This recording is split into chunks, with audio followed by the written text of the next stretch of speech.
जय माँ दुर्गा भवानी। दुर्गा कवच हमारे ऋषि मुनियों द्वारा माँ दुर्गा के साधकों को प्रदान किया गया एक दिव्य वरदान है।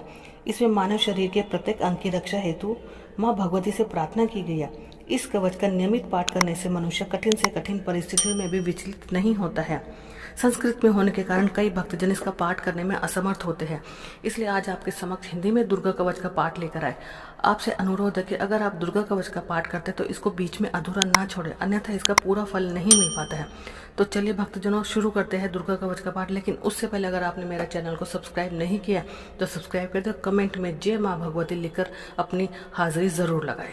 महर्षि मार्कंडेय जी बोले, हे पितामह, संसार में जो गुप्त हो और जो मनुष्य की सब प्रकार से रक्षा करता हो और जो आपने किसी को आज तक बताया ना हो, वह कवच मुझे बताइए।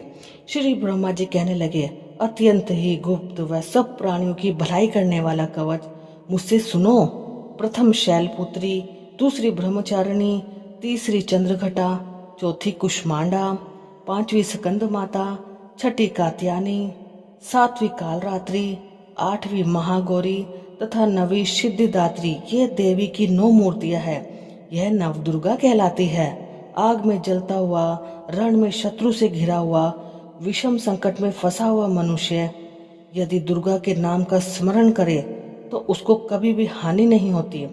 रण में उसके लिए कुछ भी आपत्ति नहीं होती और ना उसे किसी प्रकार का दुख या डर होता है। हे देवी, जिसने श्रद्धा पूर्वक तुम्हारा स्मरण किया है उसकी वृद्धि होती है, और जो तुम्हारा चिंतन करते हैं उसकी तुम निसंदेही रक्षा करने वाली हो। चामुंडा प्रेत पर वाराही, भैंसे पर रौद्री, हाथी पर वैष्णवी, गरुड़ पर अपना आसन जमाती है। महेश्वरी बैल पर, कुमारी मोर पर और हाथ में कमल लिए हुए विष्णु प्रिया लक्ष्मी जी कमल के आसन पर विराजती है। बैल पर बैठी हुई ईश्वरी देवी ने श्वेत रूप धारण कर रखा है और सब प्रकार के आभूषणों से विभूषित ब्राह्मी देवी हंस पर बैठती है। और इस प्रकार ये सब देवियां सब प्रकार के योगों से युक्त और अनेक प्रकार के रत्न धारण किए हुए हैं। भक्तों की रक्षा के लिए संपूर्ण देवियां रथ में बैठी तथा क्रोध में भरी हुई दिखाई देती है तथा चक्र, गदा, शक्ति, हल और मूसल, खेटक और तोमर, परशु तथा पाश, भाला और त्रिशूल एवं उत्तम सारंग आदि शास्त्रों को दैत्यों के नाश के लिए, भक्तों की रक्षा करने के लिए और देवताओं के कल्याण के लिए धारण किए हुए हैं। हे महारौद्रे, अत्यंत घोर पराक्रम, महान बल और महान उत्साह वाली देवी, तुमको मैं नमस्कार करता हूँ। हे देवी, तुम्हारा दर्शन दुर्लभ है तथा आप शत्रुओं के भय को बढ़ाने वाली है।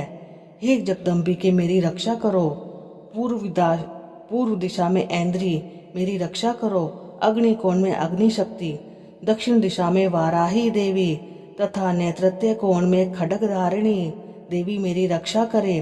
पश्चिम दिशा में वारुणी, वायु कोण में मृगवाहिनी, उत्तर दिशा में कौमारी और ईशान कोण में शूलधारिणी देवी मेरी रक्षा करे।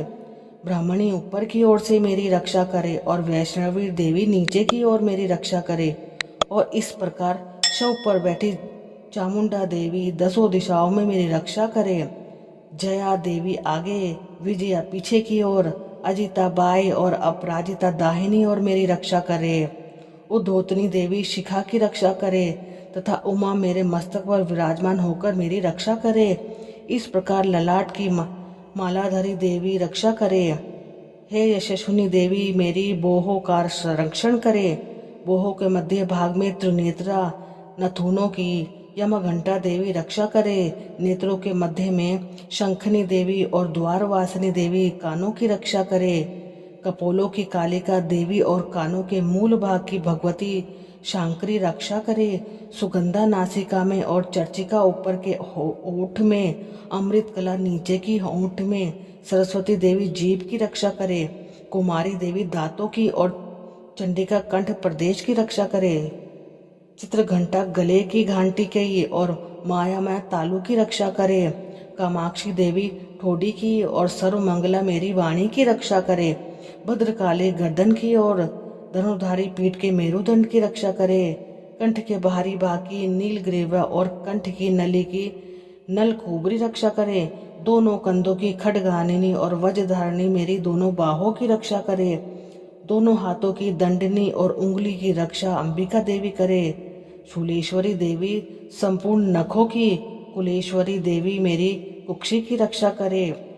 महादेवी दोनों स्तनों और शोक विनाशिनी देवी मेरे मन की रक्षा करे। ललिता देवी हृदय की और शूल धारणी उदर की रक्षा करे। कामिनी देवी नाभि की, गुहेश्वरी गुह भाग की, पूतना और कामिका लिंग की, महिषवाहिनी गुदा की रक्षा करे। संपूर्ण कामनाओं को पूर्ण करने वाली महाबाला देवी दोनों जांघाओं की रक्षा करे।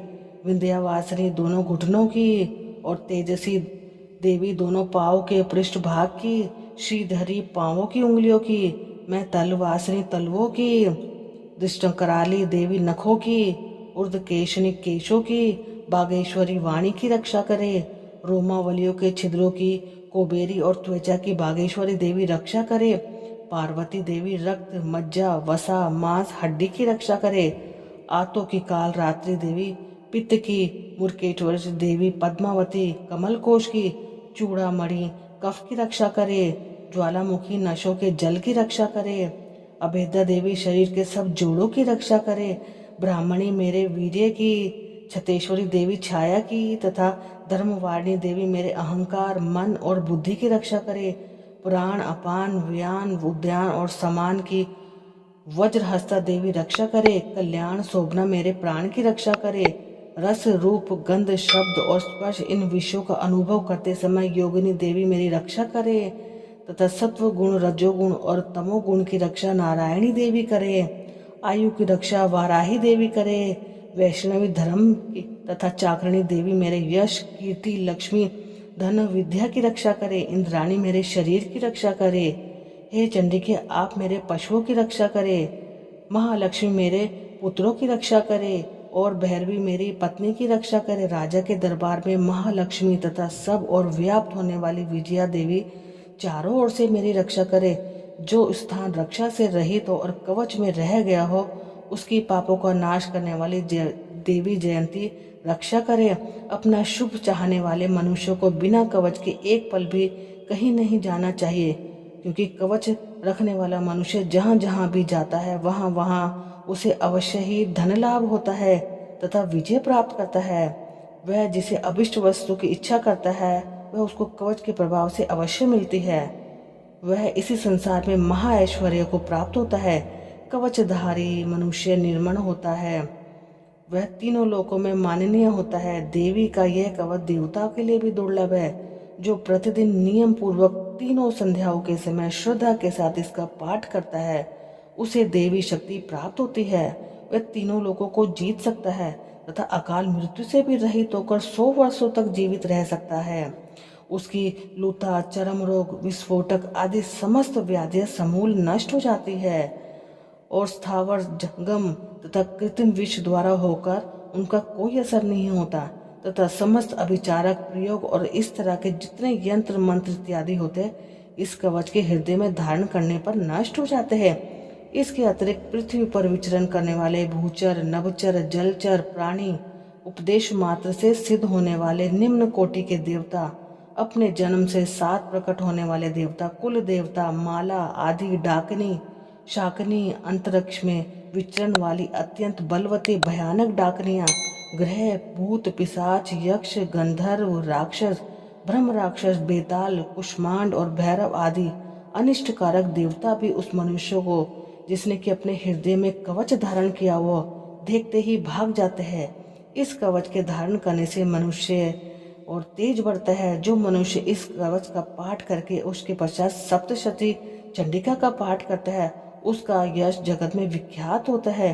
और जब तक वन, पर्वत और कान आदि इस भूमंडल पर है तब तक यहाँ पौत्र, पुत्र आदि संतान परंपरा बनी रहती है। फिर देहांत होने पर ऐसा मनुष्य परम पद को प्राप्त होता है जो देवताओं के लिए भी दुर्लभ है और अंत में सुंदर रूप को धारण करके भगवान शंकर के साथ आनंद करता हुआ परम मोक्ष को प्राप्त होता है। देवी दुर्गा कवच यहाँ समाप्त होता है।